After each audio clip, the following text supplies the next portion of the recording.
What's going on, guys? Untamed Soldier here, and today we got some more Call of Duty World War II up on the screen. The one thing I wanted to bring up, really, in this video was the beta.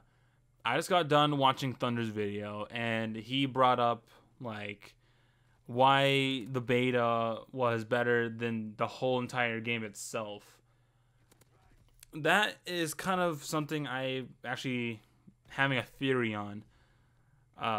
Why is it that when a game is coming out and it has a beta with it, and the developing team that worked on the game had X amount of years for this game, it was quote unquote 3 years to make, and we're getting all these fixes and updates that shouldn't really be there if the game was going to be worked on for 3 years.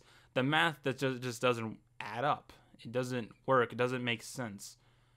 Like, how could you develop a game for 3 years and have a beta, but you're still getting all these fixes that should be done in the duration from the actual game's release to the beta? It's kind of weird, but I think I have a theory for this.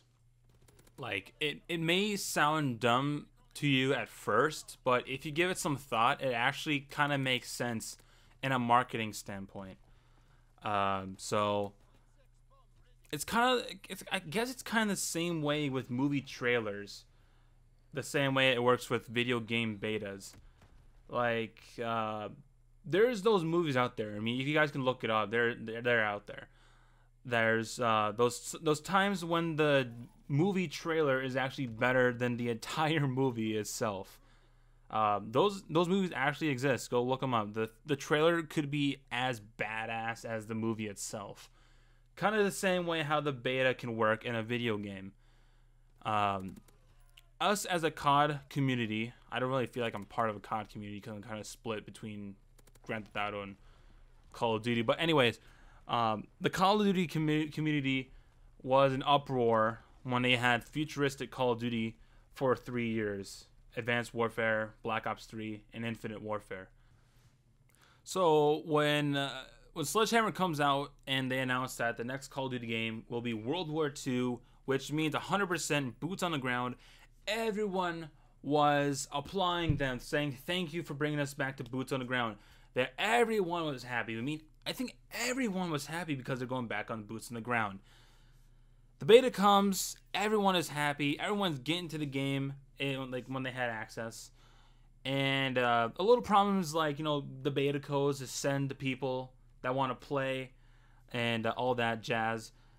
And then the beta is over, and at the moment the beta is over, everyone is just so psyched to get this new game.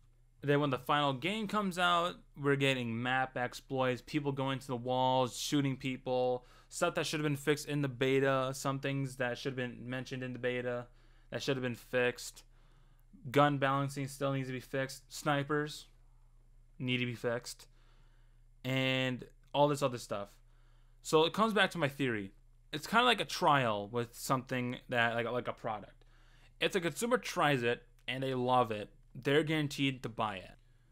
If the consumer tries it, he or she hates it, she's guaranteed not to buy it. I mean, it makes sense for marketing. It's like those stands that you see at grocery stores or something like that, and you have those little guys in the booths that have like little toothpicks of the little sample that was free. This is kind of like that.